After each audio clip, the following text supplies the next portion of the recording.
Graça e paz, seminaristas do Instituto Bíblico IADA. Luz na mente e fogo no coração. Juntos em mais um resumão do que nós aprendemos no primeiro semestre de 2023. No vídeo anterior, abordamos um resumão sobre a importância de se estudar e como estudar teologia sistemática. E neste vídeo vamos abordar sobre a Declaração de Chicago sobre a inerrância da palavra de Deus. Você pode compartilhar este vídeo com amigos, parentes, familiares, irmãos da sua igreja, para ajudá-lo a entender sobre essa temática tão linda e poderosa sobre a inerrância da palavra de Deus. E, como eu costumo asseverar, a Bíblia não contém a palavra de Deus. Ela é a palavra de Deus. Qualquer dúvida, você pode colocar aí nos comentários que nós vamos respondê-la para mitigar essa dúvida, ok? Se você quiser a apresentação em PDF, é só colocar o seu e-mail que a gente vai enviar para você. Vamos lá? Declaração de Chicago sobre a inerrância da palavra de Deus. Quero compartilhar 2 textos bíblicos inerentes à boa palavra do Senhor.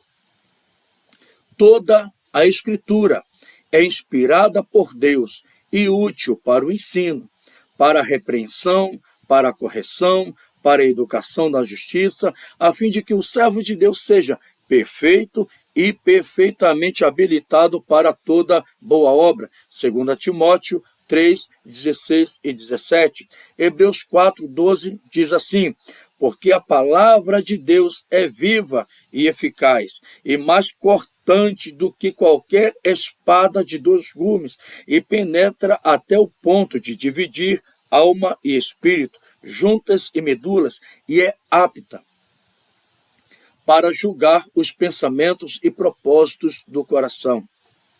O apóstolo Paulo, na segunda carta a Timóteo, capítulo 3, versículos 16 e 17, traz à tona que a palavra de Deus é inspirada e útil para todo ensino, para a repreensão, para a correção, para nos educar naquilo que Deus quer que nós sejamos educados.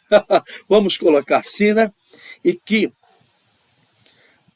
a boa palavra de Deus vai gerar em nós o seguinte: que nós, como servos, como filhos, sejamos perfeitos e estejamos perfeitamente habilitados para toda obra.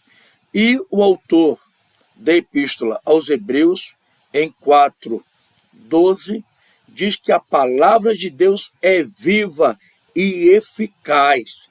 Ela é viva e eficaz. Ela gera transformação em nós. E quero aproveitar esse momento para colocar diante de você o seguinte: leia a palavra de Deus, medite na palavra de Deus, guarde a palavra de Deus no seu coração, confesse a palavra de Deus, ore a palavra de Deus e pratique a palavra de Deus. Eu ouvi certa vez, e já expus isso no seminário, que a palavra de Deus não é bolo para ocasiões especiais, situações esporádicas, não. A palavra de Deus é o nosso pão diário. E foi até o que Jesus falou para Satanás: nem só de pão viverá o homem, mas sim da palavra de Deus. Que a palavra de Deus seja o seu alimento diário. Amém? Vamos orar? Senhor, queremos colocar em tuas mãos este momento de aprendizado, de resumo, orienta todas as coisas, que o teu Santo Espírito esteja me capacitando e capacitando, Senhor, cada um, cada filho e filha, Senhor, tua, que está visualizando, Senhor, este vídeo. Que todos nós sejamos capacitados por Ti mais e mais, em nome de Jesus. Amém.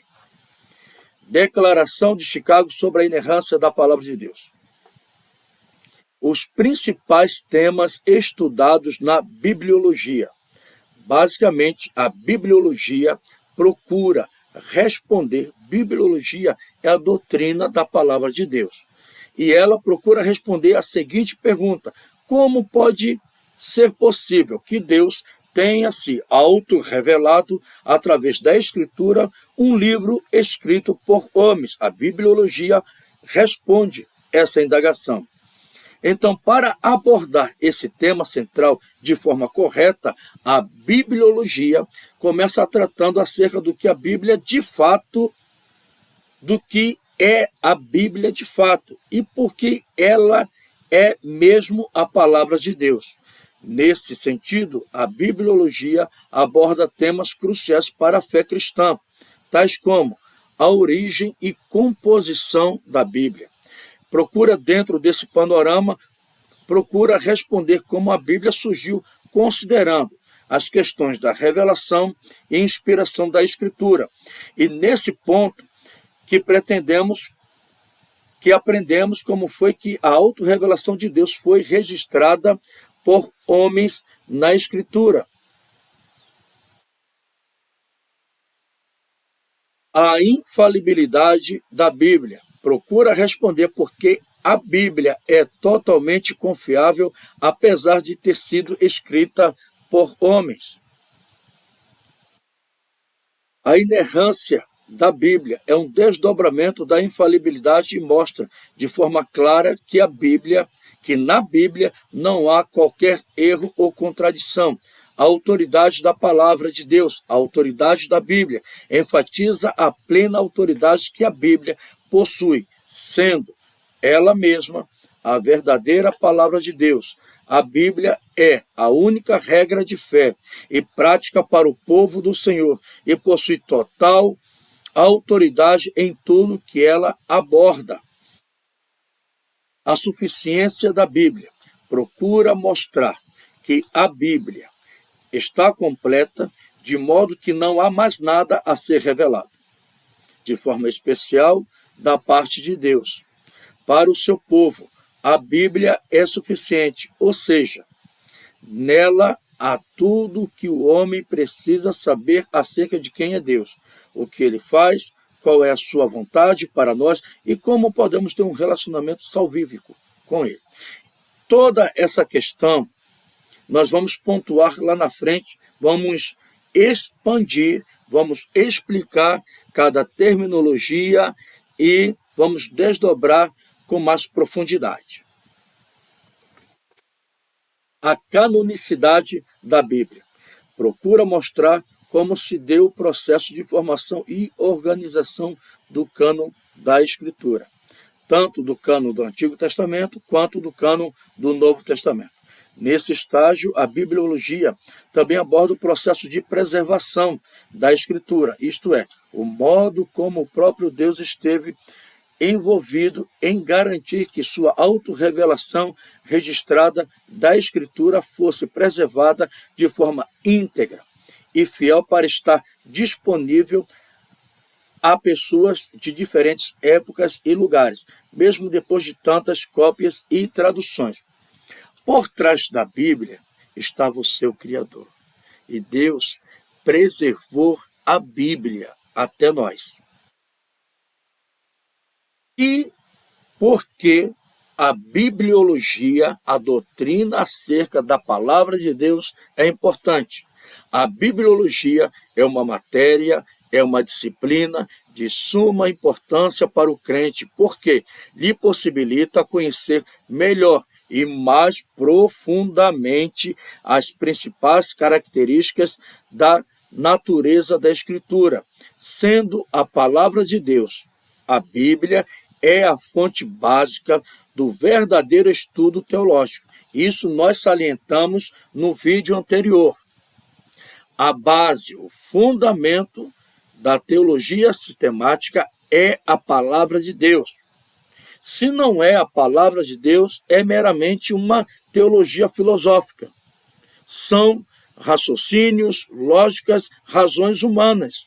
Mas a boa teologia sistemática, podemos dimensioná-la assim, a boa teologia sistemática, ela tem um fundamento, ela tem a base, e isso aí é a palavra de Deus. E a bibliologia vai nos dar concretos subsídios para nós termos esta certeza. Dando continuidade. De modo que, à medida que o cristão conhece mais e mais acerca do que a Bíblia diz sobre si mesma, ele torna-se capaz de defender com propriedade doutrinas que são inegociáveis à fé cristã. Doutrinas que são inegociáveis à fé cristã. E quais são elas? As doutrinas fundamentais, basilares, que eu sistematizei da seguinte forma, para eu não ser prolixo, né? Somente a fé, somente a graça, somente a Escritura, somente Cristo e somente a Deus toda a glória. Basicamente, é conhecida como as 5 solas. Para mim, isso são doutrinas inegociáveis, são doutrinas basilares e fundamentais para o cristão, para qualquer denominação e igreja séria. Atualmente, por exemplo, as doutrinas da infalibilidade, inerrância, autoridade e suficiência da Bíblia estão sendo ferozmente atacadas por pessoas que desacreditam que a Bíblia é a palavra de Deus. Desacreditam que a Bíblia é a palavra de Deus totalmente confiável, sem erros, poderosa e suficiente. Então, a matéria da bibliologia, a doutrina, a cadeira teológica chamada Bibliologia, Doutrina da Palavra de Deus, dentro do estudo teológico sistemático que prepara o cristão para responder a esses ataques. Nós, por meio do estudo, da doutrina, da cadeira, da matéria, bibliologia, vai nos dar um farto material bíblico para desmentir, para confrontar, para se contrapor a esses enganos e mentiras do diabo. Declaração de Chicago sobre a palavra de Deus, a Bíblia. Conselho Internacional sobre a Inerrância Bíblica foi uma organização sediada na Califórnia de 1977 a 1987. Seu propósito era a defesa e aplicação da doutrina da inerrância bíblica como um elemento essencial à autoridade da Igreja. Foi criado para responder ao afastamento deste importante fundamento doutrinário por segmentos significativos do evangelicalismo e a negação cabal dessa doutrina por outros movimentos eclesiásticos. Nós falamos isso no início. Foi uma comissão com representantes de várias igrejas, várias denominações, que vieram para defender a inerrância, a infalibilidade, a suficiência, a clareza e a autoridade, e claro, a inspiração da boa palavra de Deus, que é a Bíblia. Isso vai ser gravado na sua mente, no seu coração, porque eu vou repetir várias vezes. A Bíblia não contém a palavra de Deus. Ela é a palavra de Deus. A Declaração de Chicago sobre a Inerrância Bíblica foi um documento produzido a partir de 1977 por um grupo de estudiosos cristãos conservadores. Quando a gente fala conservadores, são pastores, teólogos ortodoxos que amam a Deus acima de todas as coisas, depreendem que a Bíblia não é meramente um escrito humano, mas é a autorrevelação de Deus, inspirado, tem suficiência, tem clareza, tem autoridade, e é infalível e é inerrante. Então, esse grupo conservador veio e veio mesmo para defender tudo isso, que se reuniram na cidade de Chicago, nos Estados Unidos. O objetivo da declaração era definir a doutrina da inerrância bíblica e afirmar sua importância com base para a fé cristã. A fé cristã, eu não sei se essa analogia vai ficar boa, mas é a única que está me vindo agora. A fé cristã é como se fosse vários dominóis enfileirados. O primeiro é a doutrina da palavra de Deus, pois é a base, é o fundamento. Se cair, todos os pressupostos, todas as doutrinas, tudo aquilo que a gente acredita como fundamental, como base, vai ruir, vai cair por sua vez. E Satanás é sagaz. Teólogos foram contaminados, foram envenenados por várias correntes humanistas, dentre elas o iluminismo. Não, o ser humano tem que estar centrado nele mesmo e ele é a plena revelação e a chave de tudo que acontece com ele, com a sociedade e com o universo. Mentira. Mentira enganosa. Mentira enganosa. É uma mentira, é um engano. A fé cristã está segmentada em vários dominóis, em várias peças dominó. Se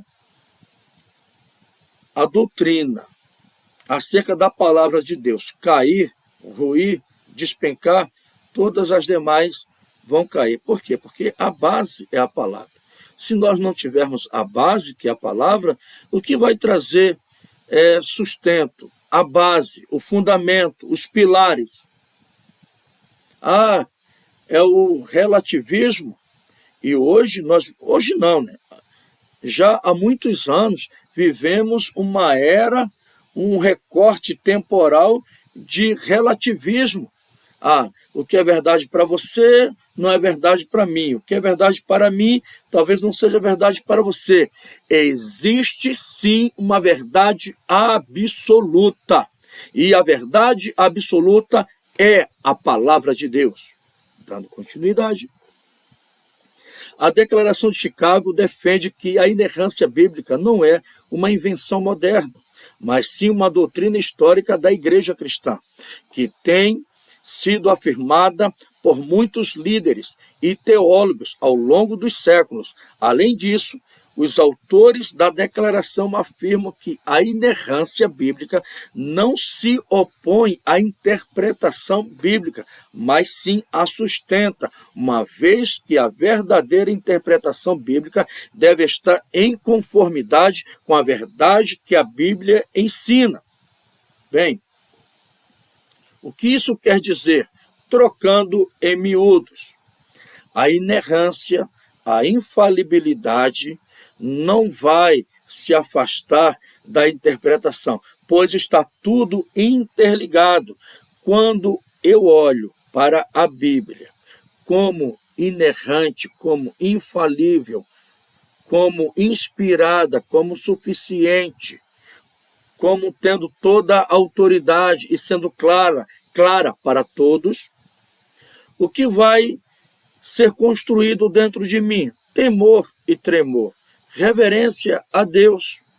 E isso vai me fazer olhar para a Bíblia com um olhar espiritual, que nós devemos olhar para a Bíblia com olhos espirituais. E isso vai, por conseguinte, gerar em nós uma interpretação bíblica saudável. Amém? Liberalismo teológico, que foi contaminado por várias correntes filosóficas, é uma corrente teológica cristã que surgiu no final do século XIX e início do século XX, principalmente na Europa e nos Estados Unidos. O movimento, em termos mais modernos, ou melhor, o movimento se caracteriza pela tentativa de reinterpretar a tradição cristã em termos mais modernos e em conformidade com as descobertas e avanços da ciência e da filosofia. Peraí. Não, é porque a Bíblia está desatualizada. A gente precisa aperfeiçoar, melhorar. A gente dá uma perspectiva mais atual à Bíblia. Que é isso? Misericórdia! A palavra de Deus, eu vou colocar assim, amados, ela é atemporal. Embora que ela tenha escrito em um contexto, e isso dentro da hermenêutica é importante, a interpretação da Bíblia, ela tem que ser vista que ela foi escrita Deus usando, inspirando um determinado escritor bíblico que estava inserido em uma cultura que tinha padrões de certa forma, um pouco distante de nós, eu falo padrões culturais. Porém, a Bíblia, ela é válida para nós.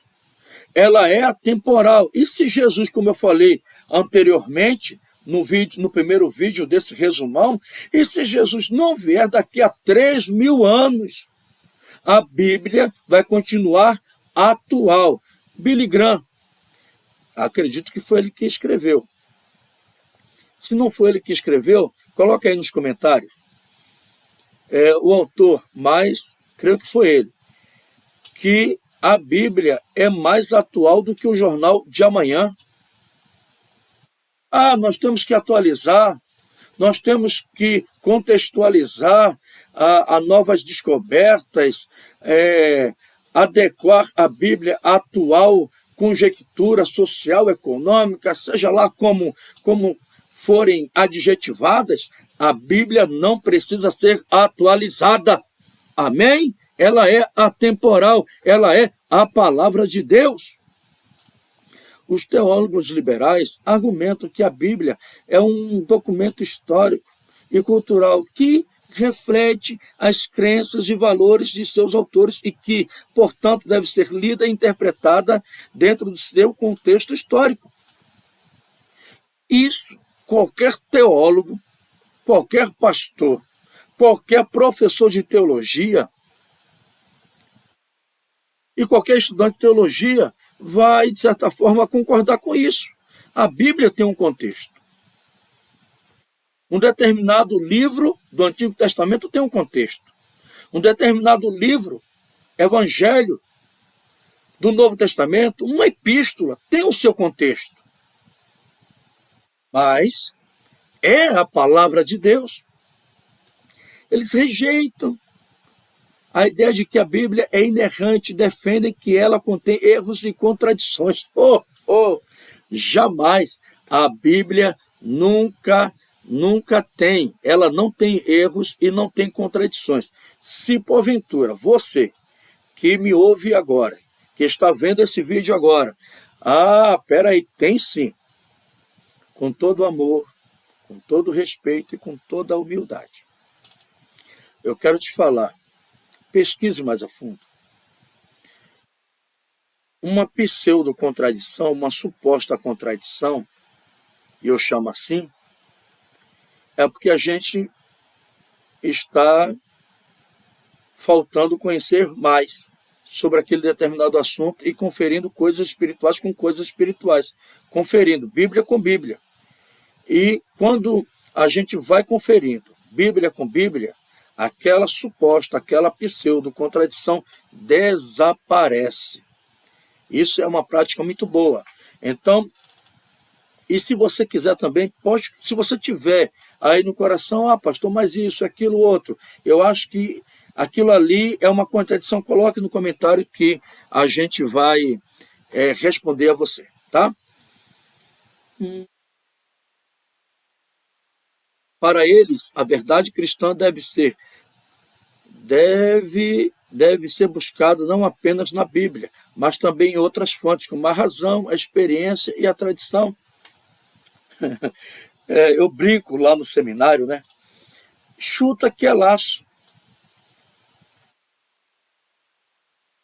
A teologia liberal e muita gente boa, vamos colocar assim, para eu, eu, para eu não parecer antiético ou descortês.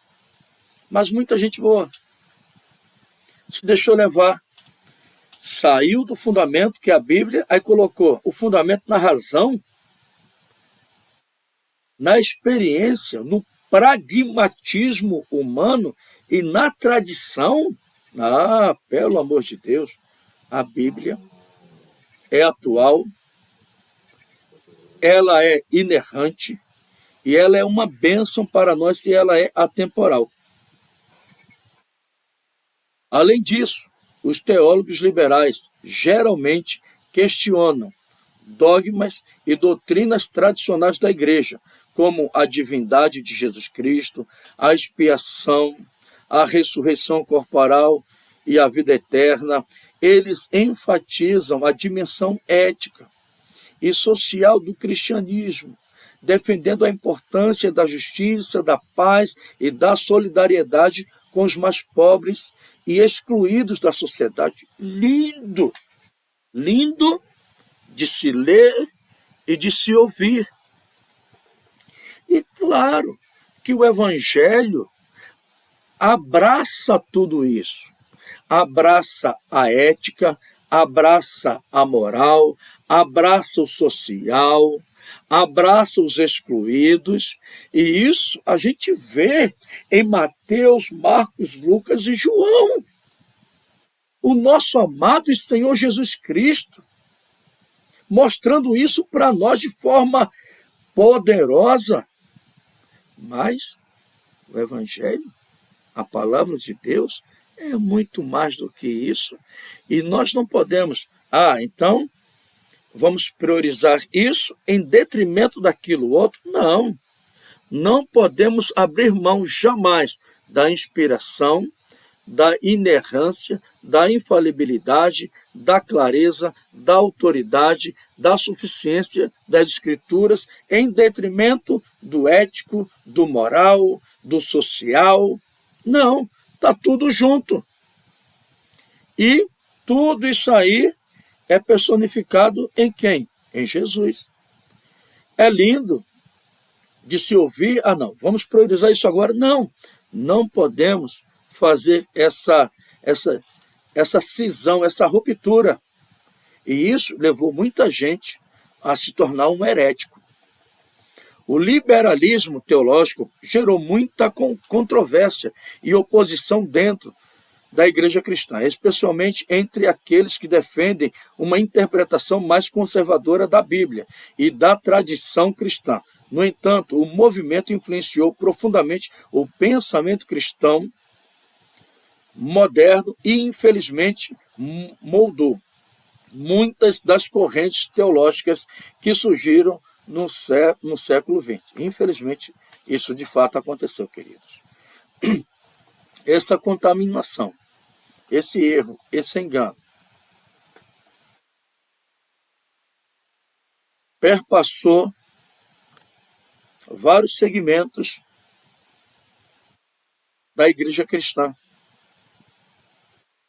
e sujou, confundiu, ou pessoas que já tinham aquilo ali dentro de si, apenas expuseram aquele erro, aquele engano. O liberalismo teológico trouxe grandes complicações para a fé cristã, para a teologia saudável. Infelizmente, desviou muita gente, ou muita gente deixou ser desviada por ela, né? Declaração de Chicago sobre a inerrância da Palavra de Deus. A Bíblia e a autoridade. Artigo 1. Autoridade. Afirmamos que as Escrituras Sagradas devem ser recebidas como a Palavra de Deus plena de autoridade. Negamos que as Escrituras recebam sua autoridade da Igreja, da tradição ou de qualquer outra fonte humana. Isso é de suma importância. A Bíblia deve ser recebida como autoridade plena. Deve ser recebida como a palavra de Deus plena de autoridade. E nada. A autoridade da Bíblia vem em decorrência da igreja? Não. A autoridade da Bíblia vem em decorrência da tradição? Não. De um credo, de uma determinada denominação? Não. E de nenhuma outra fonte. Por mais linda e rebuscada seja, a Bíblia, ela é a palavra de Deus, e por ser a palavra de Deus, ela tem toda e plena autoridade. A Escritura e a tradição. Afirmamos que as Escrituras são a suprema norma escrita pela qual Deus compele a consciência e que a autoridade da Igreja é subordinada à da Escritura. Negamos que os credos, os concílios ou as declarações da Igreja tenham autoridade maior do que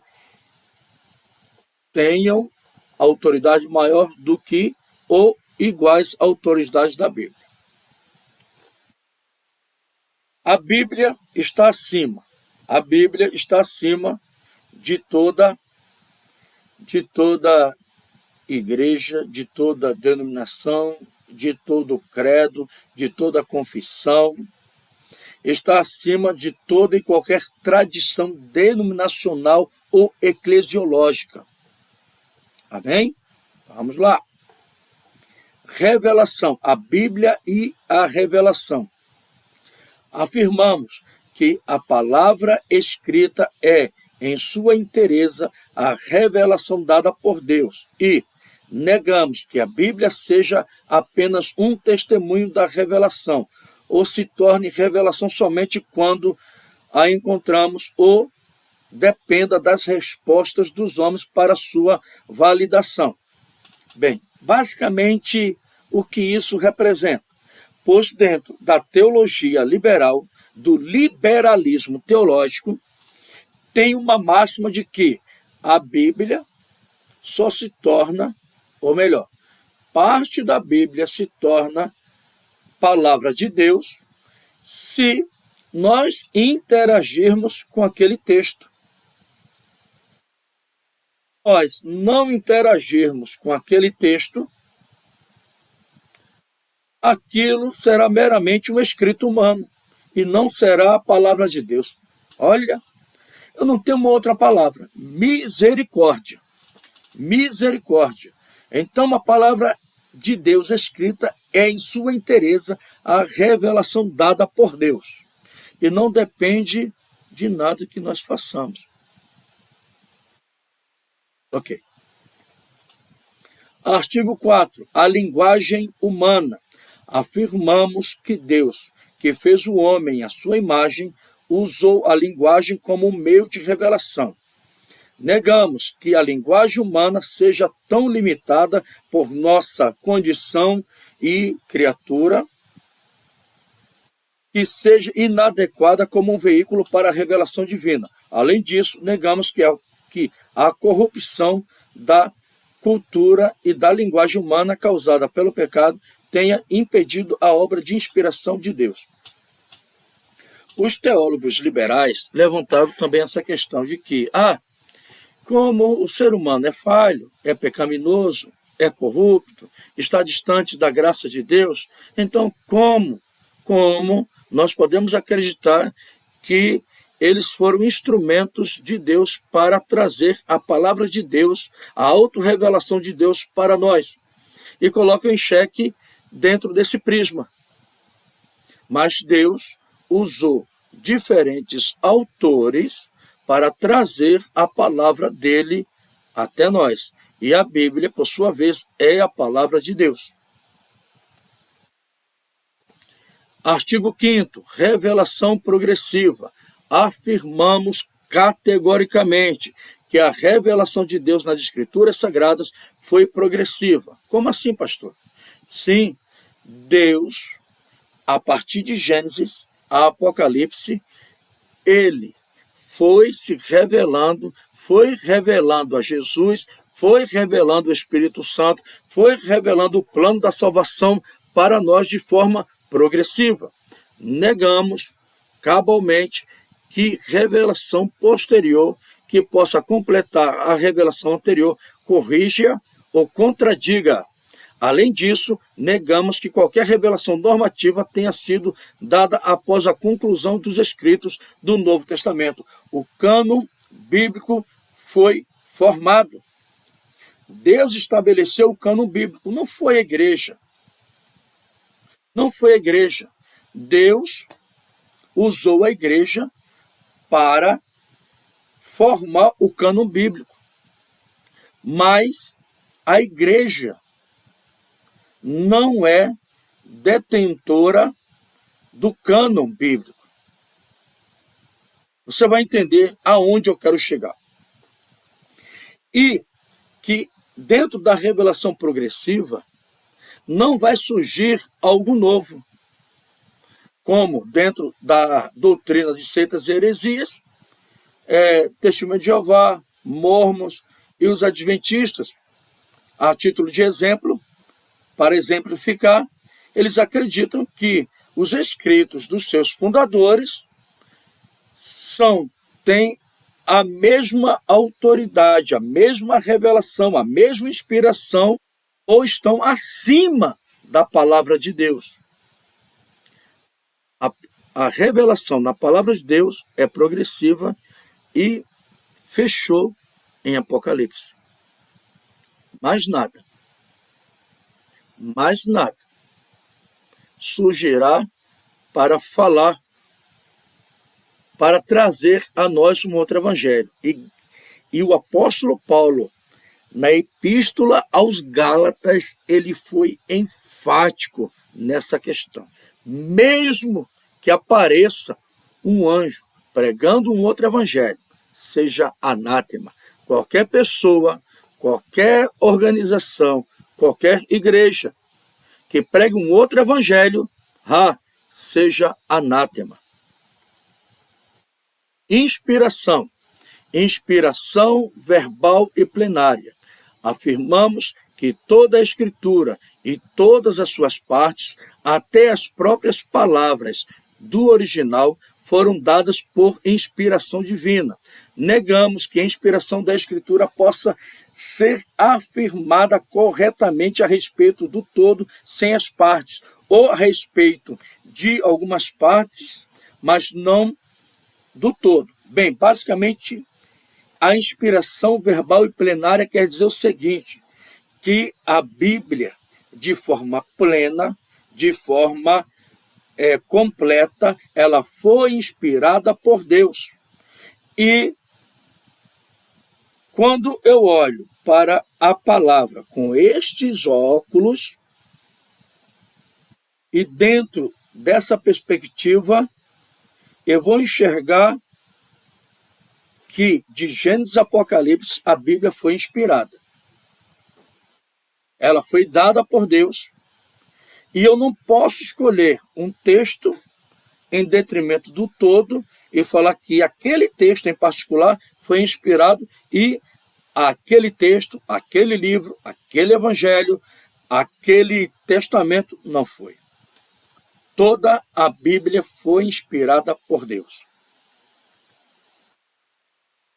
Afirmamos que a inspiração foi a obra pela qual Deus, mediante o seu Espírito, mediante o Espírito Santo, por meio de escritores humanos, nos deu sua palavra. A origem da Escritura é divina. O modo da inspiração divina permanece um mistério para nós. Isso é um fato. Tem coisas que nós só saberemos na eternidade.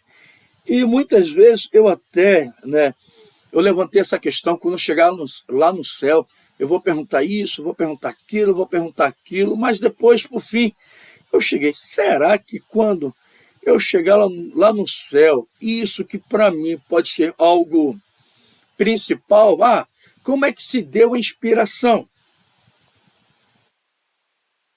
Fala aí, ô Moisés, como é que se deu essa inspiração? Ô Josué, ô Samuel, ô Davi, ô Mateus, Marcos, Lucas, João, como é que se deu? Queridos, eu sei que, sinceramente falando, quando a gente estiver lá na glória, lá no céu, passando a eternidade, o que é, de certa forma, primária, indagações primárias, lá vai ser secundária, terciária e assim por diante. Vão ser questões irrelevantes. Negamos que a inspiração possa ser reduzida a discernimento humano ou a qualquer estado de consciência elevada. Isso, porque alguns entendem assim. Não, porque o fulano de tal é que era alguém especial. Não, foi o Espírito Santo que é especial, que trouxe a inspiração. Amém? Autores humanos. Afirmamos que Deus, em sua obra de inspiração, utilizou as personalidades distintas e os estilos literários dos escritores que escolheu e preparou. E isso torna a palavra de Deus mais linda e maravilhosa, que Deus usou vários autores em épocas distintas, em culturas distintas, mais de 40 autores em um período de mais de 500 anos, e a Bíblia tem uma unidade perfeita que nenhuma inteligência artificial poderia gerar. Deus usou homens em culturas distintas, com capacitações distintas, para trazer a revelação dele. A Bíblia e a inerrância. Afirmamos que a inspiração, embora não tenha conferido onisciência, garantiu a proclamação verdadeira e confiável de todas as coisas sobre as quais os autores bíblicos foram movidos a falar e a escrever. Negamos que a finitude ou a imperfeição destes escritores tenha introduzido necessariamente distorção ou falsidade na palavra de Deus. Como nós acreditamos na inspiração e como um desdobramento do crer na inspiração divina por meio do Espírito Santo, da palavra de Deus, nós afastamos de nós qualquer mentira e engano no quesito de que homens foram usados, e por eles serem falhos, errantes, a Bíblia contenha erros, enganos e contradições. Não. Quem está por trás, quem é o autor das Escrituras, é Deus. Ele é o autor da própria palavra dele. Se eu creio na inspiração, eu vou crer na inerrância. Na inerrância, na infalibilidade. Os autógrafos. Afirmamos que a inspiração, falando estritamente, se aplica somente ao texto original da Escritura, que, na providência de Deus, pode ser determinado com grande precisão dos manuscritos disponíveis. Afirmamos também que as cópias e as traduções da Escritura são a palavra de Deus até o ponto em que representam fielmente o original. Negamos que qualquer elemento essencial da fé cristã seja afetado pela ausência dos autógrafos. Além disso, negamos que esta ausência torne a afirmação da inerrância bíblica inválida ou irrelevante. Para o seu conhecimento, para os nossos seminaristas, relembrando, nós temos mais de 5.000 e poucos manuscritos acerca da palavra de Deus. E nós somos os detentores dos escritos mais antigos, dentro de outras, levando em questão outras linhas, né? Tem escritos gregos que só tem um ou dois, mas nós temos milhares, e isso nós declaramos que os autógrafos, eles foram inspirados, e Deus, na sua providência, nós podemos afirmar isso, ele trouxe e para nós a palavra dele que nós podemos confiar. Infalibilidade. Afirmamos que a Escritura, tendo sido dada por inspiração divina, é infalível. De modo que, em vez de nos enganar, ela é verdadeira e confiável em todos os assuntos aos quais se refere. A palavra de Deus é inspirada, é inerrante e, por sua vez, infalível. Negamos a possibilidade de que a Bíblia seja, ao mesmo tempo, infalível e errante em suas afirmações. A infalibilidade e a inerrância podem ser distinguidas, mas não separadas. Se eu creio que a palavra de Deus é inspirada, eu vou crer que ela é inerrante. Inerrante traz a ideia de ser verdadeira, de ser confiável, e infalível traz a ideia de não conter erros ou contradições. Inspiração, inerrância e infalibilidade. Inerrância do todo. Afirmamos que a Escritura, em sua inteireza, é inerrante, sendo livre de toda falsidade, fraude e engano. Negamos que a infalibilidade e a inerrância bíblica sejam limitadas a temas espirituais, religiosos e redentores, e não se apliquem a afirmações sobre os campos da história e da ciência. Além disso, negamos que hipóteses científicas sobre a história da Terra possam ser usadas apropriadamente para anular o ensino da Escritura sobre a criação e o dilúvio. Trocando em miúdos, a Bíblia, ela é toda inerrante, não contém contradições ou equívocos. Isso representa para nós o seguinte: tudo que consta ali na palavra de Deus é confiável, é verdadeiro, não há contradição, não há enganos, não há mentiras, não há subjetivismo, não tem nada disso. E nada, como muitos cientistas, arqueólogos, historiadores tentaram, por esse viés. Não, eu vou me aprofundar nisso aqui para comprovar que a Bíblia ela é enganosa, ela é falível, que ela tem contradições. Muitos que foram por esse caminho deram por fim na seguinte sentença: realmente quem estava enganado, quem estava sendo enganado éramos nós. A Bíblia é inerrante, ela é infalível, e quando ela fala sobre determinadas coisas, nós que ainda não descobrimos, mas se ela falou, é verdadeira, tem base e é aquilo ali.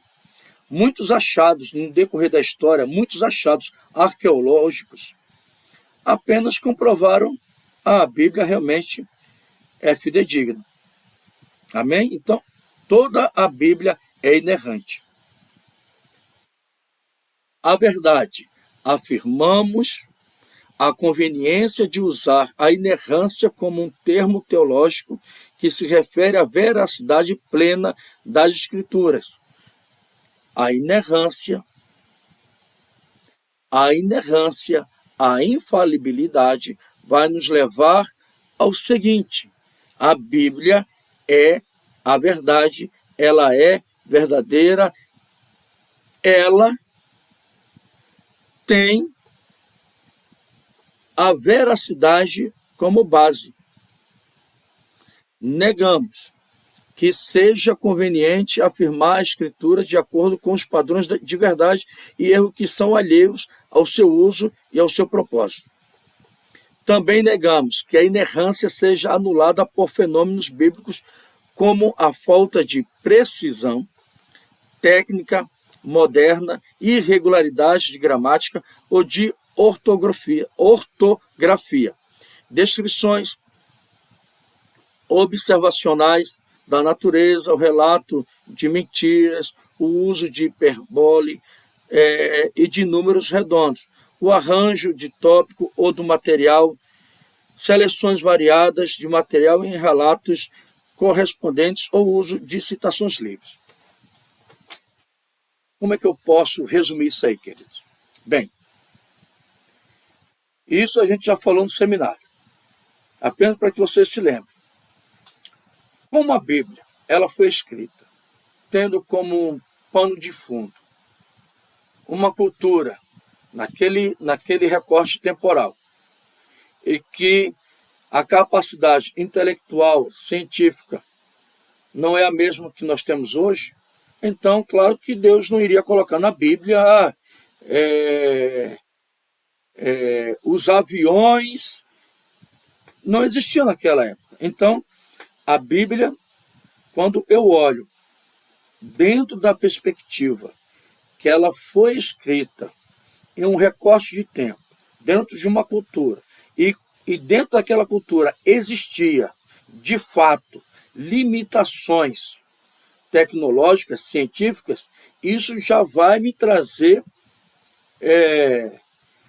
um embasamento, a certeza de que aquilo ali, para aquele povo, era suficiente. Era suficiente e necessário. Amém? Então, é porque a Bíblia usou números redondos. Arredondou aquilo ali. Será que existia 3.000 pessoas? A Bíblia usa muito essa questão de arredondamento, de hipérboles. Mas, como nós já vimos anteriormente, a Bíblia ela foi escrita por homens e Deus respeitou o estilo literário de cada um. Coerência. Afirmamos a unidade e a coerência interna da Escritura. Negamos que supostos erros e discrepâncias que ainda não foram solucionadas invalidem as reivindicações de verdade da Bíblia. A Bíblia ela é inspirada, ela é inerrante, ela é infalível e, se ela é tudo isso, ela é coerente. Nela não há contradições. No muito, podemos afirmar que não conhecemos o que está por trás dali. Que essa foi a terminologia que eu usei anteriormente, é uma pseudo-contradição. Mas toda a palavra de Deus tem coerência. Afirmamos que a doutrina da inerrância está fundamentada no ensino da Bíblia sobre a inspiração. Exatamente. Tudo é um desdobramento da inspiração com relação à bibliologia. Nós temos um pressuposto. A Bíblia é inspirada por Deus. Deus inspirou os autores bíblicos por meio do Espírito Santo. E isso tudo vem como um desdobramento. E a inerrância é um desdobramento da inspiração. Negamos que o ensino de Jesus sobre a Escritura possa ser ignorado por apelos à acomodação ou a qualquer limitação de sua humanidade. Pois surgiu também, queridos, em alguns períodos históricos. Espera aí, se Jesus se esvaziou, como está registrado lá em Filipenses, capítulo 2, então, se Jesus tomou a forma humana, e se todo ser humano caiu, se distanciou de Deus, era falível, era passivo de enganos, então também todos os ensinos de Jesus também são passíveis de enganos, ou foram, de certa forma, contaminados pelo engano. Mentira. Lá na Epístola aos Hebreus, fala que o nosso bom Jesus, o nosso Senhor e Salvador Jesus, ele não cometeu pecado, ele foi tentado, mas não cometeu pecado. Ele é o nosso sumo sacerdote. Perfeito. Não cometeu pecado. A Bíblia e você. História da Igreja. Afirmamos que a doutrina da inerrância tem sido integral à fé da Igreja através de sua história. Negamos que a inerrância seja uma doutrina inventada pelo protestantismo escolástico ou uma outra teológica, ou uma outra linha teológica, ou uma posição reacionária tomada em resposta a outra crítica negativa. Bem, nós temos a plena certeza da importância e da integralidade da palavra de Deus à nossa fé. A nossa fé está consubstanciada em cima da palavra de Deus. Testemunho do Espírito. Afirmamos que o Espírito dá testemunho das Escrituras, assegurando os crentes da veracidade da palavra de Deus escrita. Negamos que este testemunho do Espírito Santo opere separado da ou contra as Escrituras. Foi semana retrasada, teve uma seminarista que trouxe isso para nós, que uma determinada pessoa disse: eu tive uma revelação. Tá, mas qual é o embasamento?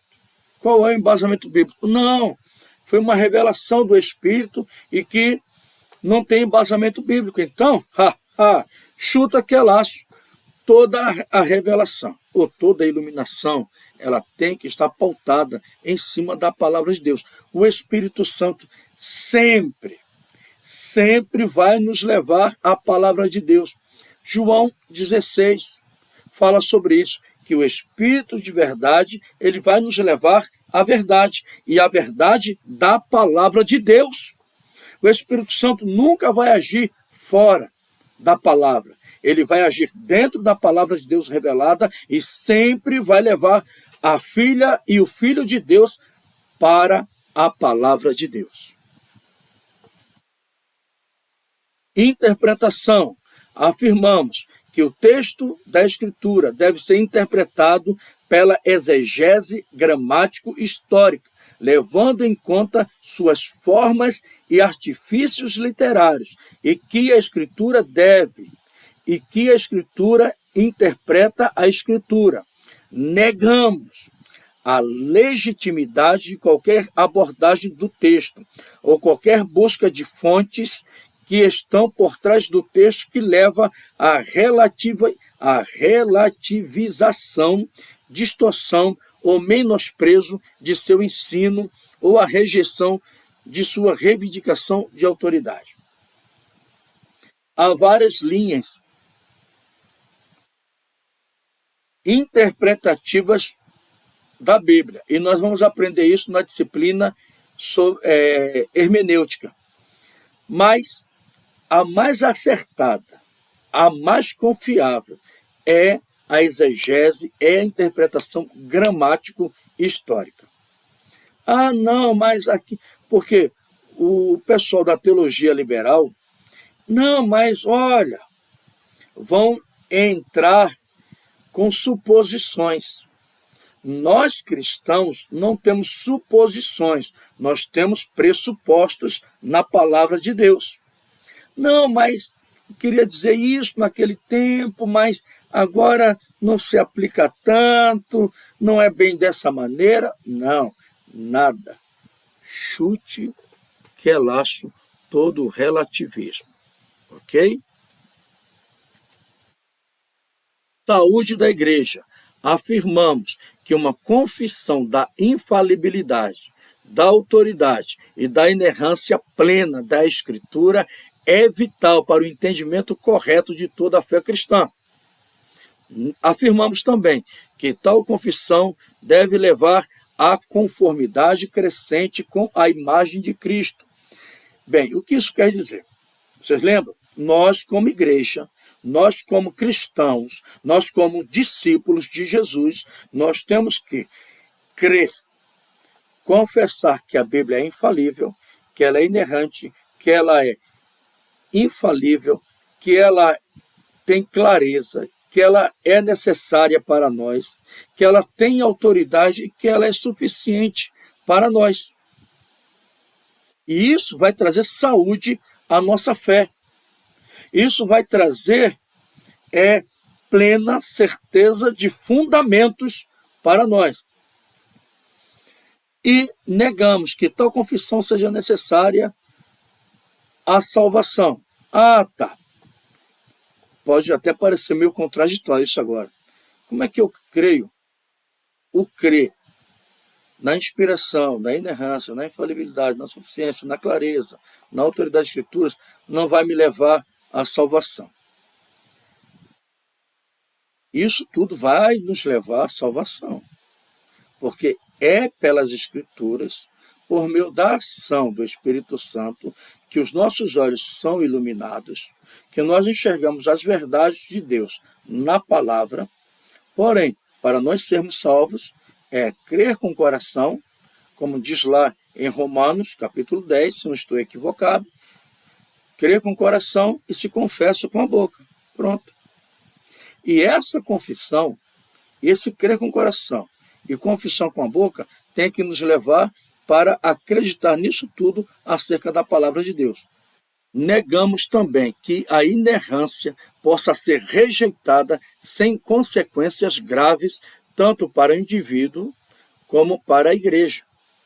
Se aí eu sou salvo em Cristo Jesus, confessei a Jesus Cristo como Senhor e Salvador, e se a gente rejeitar isso, isso vai trazer consequências danosas, destruidoras para o cristão e para a igreja. Uma breve declaração, ou uma declaração breve. Deus, que é Ele mesmo a verdade e fala somente a verdade, inspirou a Escritura Sagrada para, por meio dela, revelar-se a si mesmo à humanidade, caída por intermédio de Jesus Cristo, como Criador e Senhor, Redentor e Juiz. A Escritura Sagrada é o testemunho de Deus a respeito de si mesmo. É a revelação acerca de Deus, de Jesus, do Espírito Santo e, claro, do plano salvífico dele para nós. A Escritura Sagrada, sendo a palavra do próprio Deus, escrita por homens preparados e supervisionados por seu Espírito, possui autoridade divina infalível em todos os assuntos de que trata.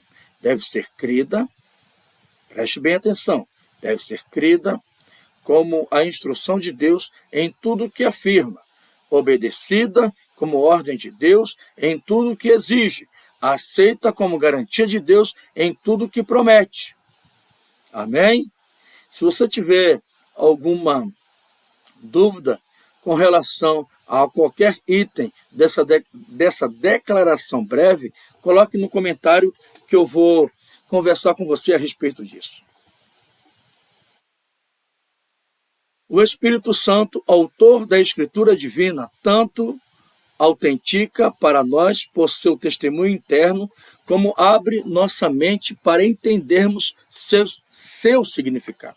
Isso, dentro da teologia, é chamado iluminação.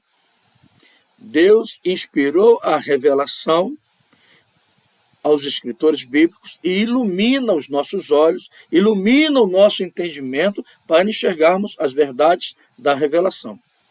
Sendo plena e verbalmente dada por Deus, a Escritura não tem erros ou falhas em todos os seus ensinos, nem no que diz sobre os atos de Deus na criação, sobre os acontecimentos da história mundial e sobre as suas origens literárias, sobre a supervisão de Deus, nem no seu testemunho sobre a graça salvadora de Deus na vida de indivíduo.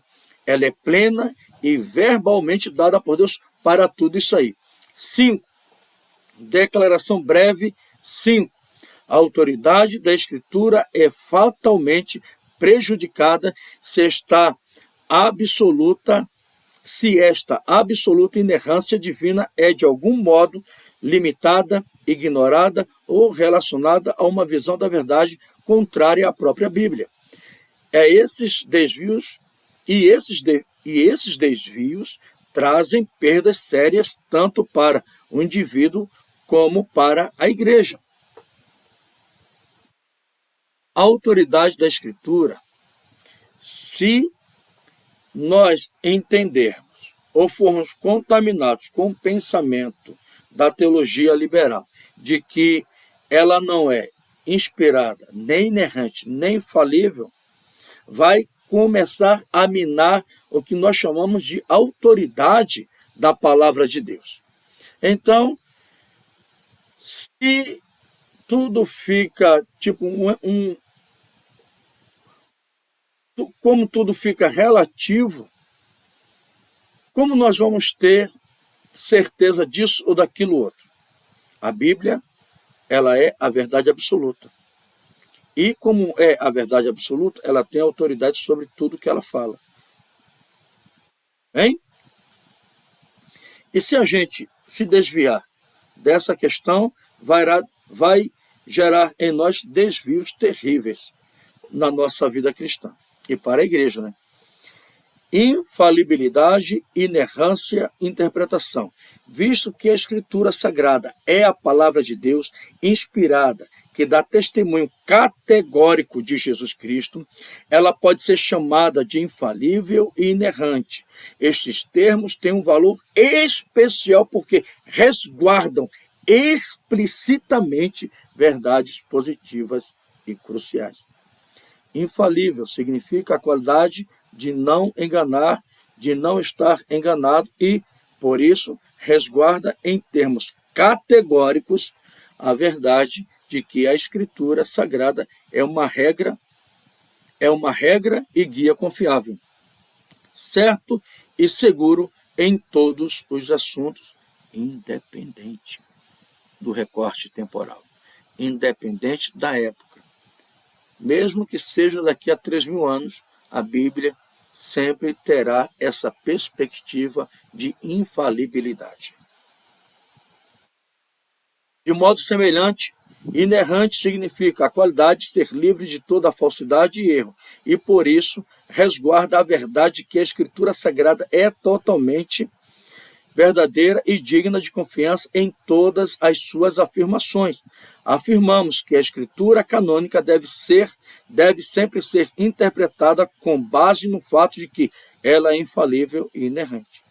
Todavia, ao determinar o que o autor ensinado por Deus está dizendo em cada passagem, temos de prestar mais cuidadosa atenção às suas afirmações e ao seu caráter como produção humana.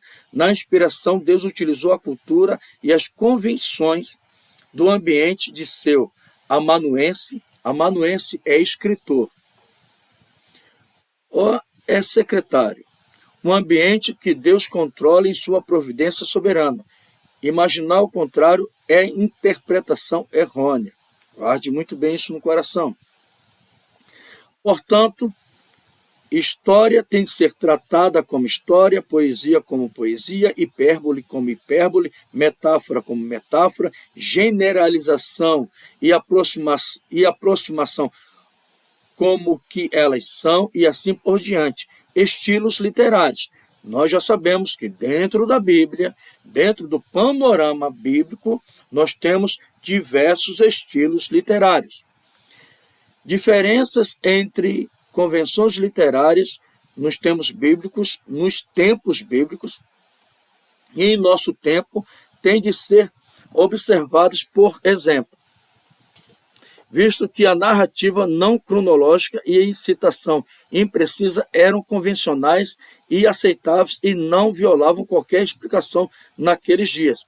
Não devemos considerar essas coisas como falhas, jamais. Quando as achamos nos escritores bíblicos, quando algum tipo de precisão total não era esperado e não era alvo da passagem, não é errado não tê-la atingido, pois é dentro da capacidade intelectual e tecnológica da época. Sempre que a gente tiver isso em mente ao ler a Bíblia, a gente não vai de maneira alguma isso aqui não está preciso, está preciso para a época na qual ela foi escrita.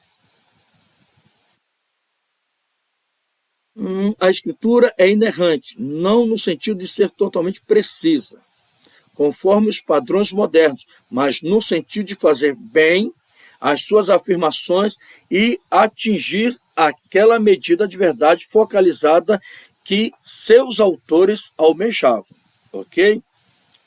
É sempre dentro da perspectiva intelectual, tecnológico da época. A veracidade da escritura não é negada por aparecer nela irregularidades de gramática ou ortografia. Descrições fenomenais da natureza, relatos de falsas afirmações, por exemplo, as mentiras de Satanás. Então as mentiras de Satanás é a palavra de Deus? Claro que não, mas está contida na palavra de Deus, porque Deus quis revelar que o diabo é enganador, é mentiroso, que o homem é falso, é enganador, mas Deus não ratifica aquela mentira, ou seja do diabo, ou seja do homem. Vamos lá, dando continuidade. Eu vou pular. Há solução delas, onde isso puder ser conseguido de modo convincente. Estimulará a fé. E onde não houver nenhuma solução convincente, honraremos significativamente a Deus por confiarmos na certeza de que sua palavra é verdadeira, apesar das aparências, e por mantermos nossa confiança de que um dia perceberemos que elas foram meras ilusões. Determinados conflitos, contradições. Se eu não tiver uma profundidade para tentar dirimir, mitigar, elucidar aquilo, mas eu tenho que confiar que a Bíblia é confiável, ela é inerrante e ela é infalível, mesmo que eu não tenha uma resposta para aquela suposta contradição.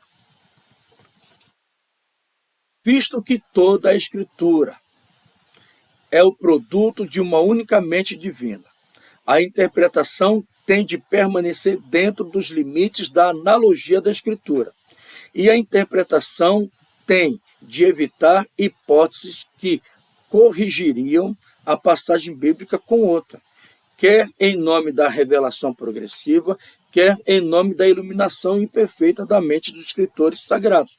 Embora a Escritura Sagrada não seja em nenhuma parte presa a uma cultura, no sentido de que seus ensinos não têm validade universal, ela está, às vezes, culturalmente condicionada pelos costumes e opiniões convencionais de um período específico, e por isso a aplicação de seus princípios hoje exige um tipo de ação diferente. Que é isso? Troque em miúdos, por gentileza. É aquilo que, de certa forma, eu já tenho falado. Deus utilizou homens dentro de culturas distintas, com estilos literários distintos, e que nenhum texto da Bíblia vai contradizer um outro texto da Bíblia, pois a Bíblia tem uma unidade perfeita. Por quê? Porque a mente por trás disso tudo é a mente divina, é Deus. Ceticismo e criticismo, desde a Renascença e mais especificamente desde o Iluminismo, os homens têm desenvolvido cosmovisões que envolvem ceticismo a respeito das doutrinas básicas do cristianismo. Tais como visões são o agnosticismo, que nega que Deus é conhecível, o racionalismo,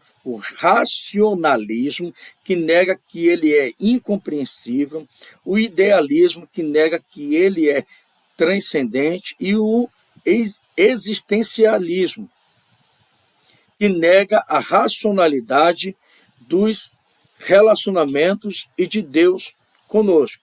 Quando estes princípios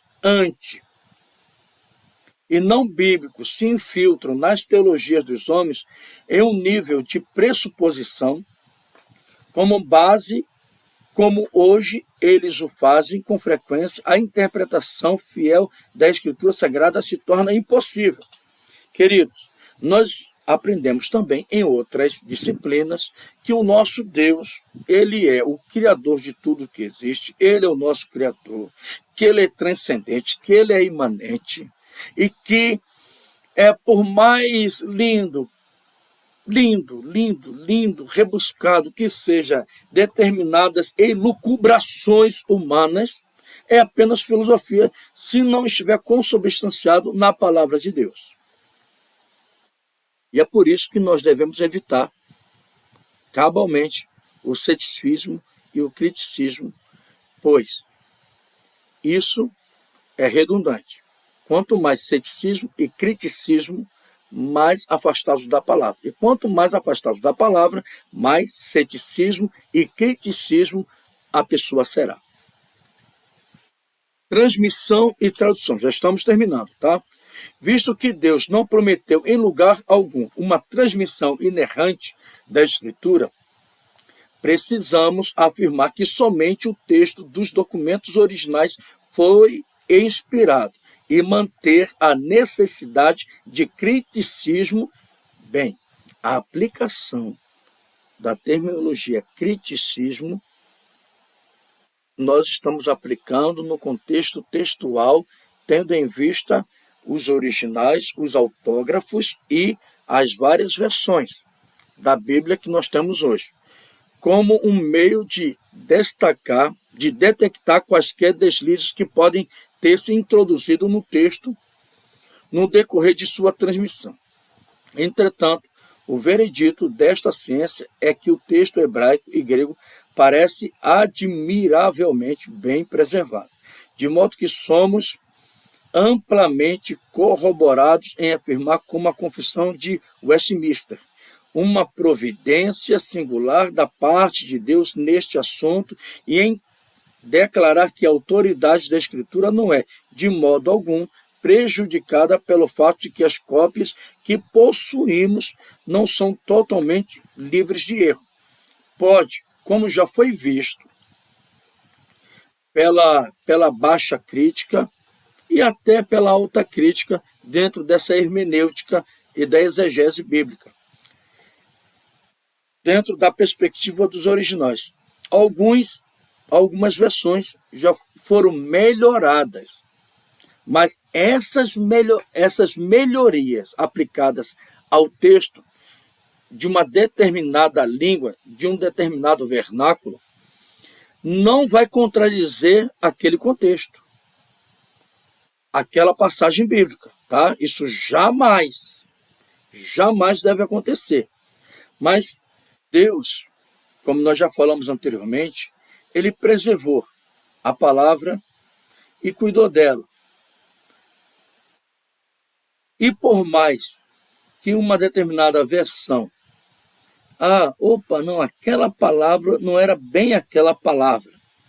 Se tem uma melhoria, mas nunca, como nós temos falado, vai se contrapor a essência do contexto no original.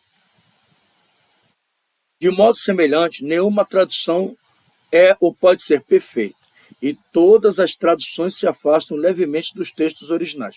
No entanto, o veredito da ciência linguística é que, nestes dias, os cristãos são muito bem servidos de inúmeras traduções excelentes e não têm desculpas para hesitar em concluir que a verdadeira palavra de Deus está ao seu alcance. De fato, em vista da repetição frequente da Escritura dos principais assuntos com ela lida e uma vista do testemunho constante do Espírito Santo a respeito e por meio da palavra, nenhuma tradução séria da Escritura Sagrada destruirá seu significado a ponto de torná-la incapaz de fazer o seu leitor sábio para a salvação pela fé em Cristo Jesus.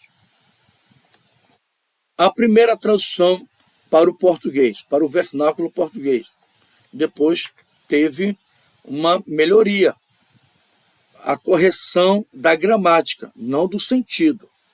Amém? E é basicamente isso aí que o que nós acabamos de ler quer dizer. Inerrância e autoridade. Ao afirmar que a autoridade da Escritura envolve a sua verdade total, nos posicionamos conscientemente ao lado de Cristo e de seus apóstolos, de fato, ao lado de toda a Bíblia e dos principais segmentos da história da Igreja. Desde os primeiros dias até recentemente, estamos preocupados com a maneira apática, inadvertida e aparentemente insensata pela qual uma crença de importância tão ampla tem sido abandonada por muitos em nossos dias. Inerrância e autoridade, Jesus atribuía ao Antigo Testamento. Os apóstolos atribuíam ao Antigo Testamento e aos ensinos de Jesus. O apóstolo Pedro cita Paulo, o apóstolo Paulo. Várias igrejas, vários discípulos dos apóstolos citam os apóstolos.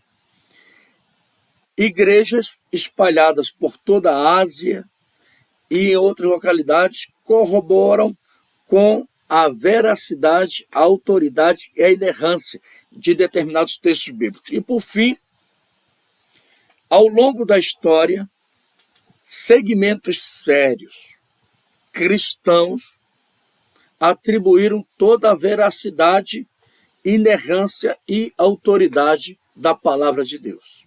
Também estamos cônscios de que grande e séria confusão resulta de alguém parar de sustentar a verdade total da palavra, cuja autoridade ele professa reconhecer. O resultado de dar este passo é que a Bíblia que Deus nos deu perde sua autoridade e o que passa a ter autoridade em seu lugar. É uma Bíblia reduzida em conteúdo de acordo com as exigências dos raciocínios críticos de alguém e reduzível ainda mais em princípio quando alguém começa a reduzi-la. Isto significa, em essência, que a razão independente tem agora a autoridade oposta ao ensino da Escritura. Se isto não é percebido, e se no momento as doutrinas evangélicas básicas ainda são sustentadas, pessoas que negam a verdade plena da Escritura podem afirmar uma identidade evangélica enquanto, em termos de metodologia, se afasta do princípio evangélico do conhecimento para um subjetivismo instável e não acharão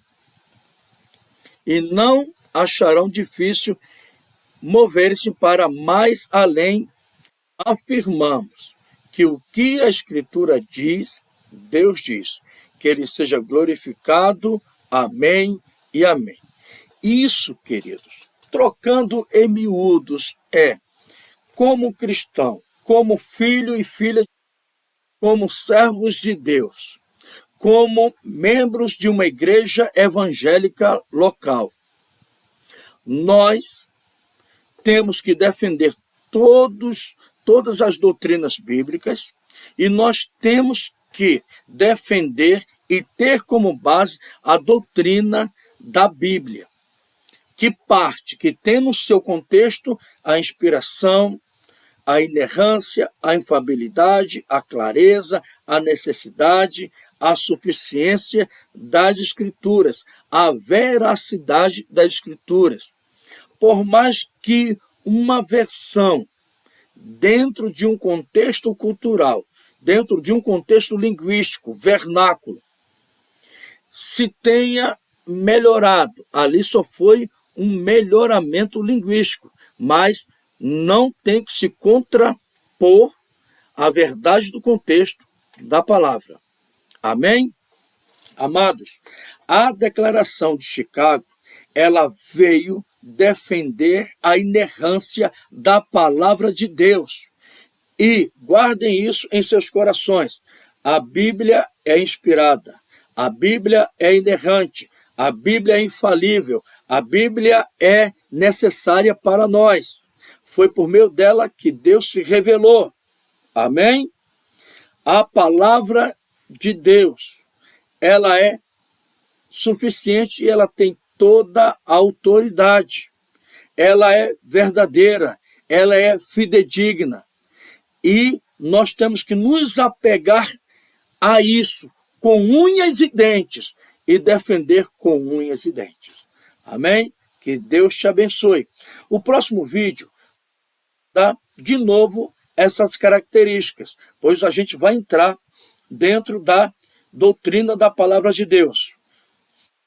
Que Deus te abençoe, foi bom estarmos juntos, que Deus abençoe a sua vida, a sua família, o seu ministério, a sua igreja, em nome de Jesus. Até o próximo resumão. Um abração!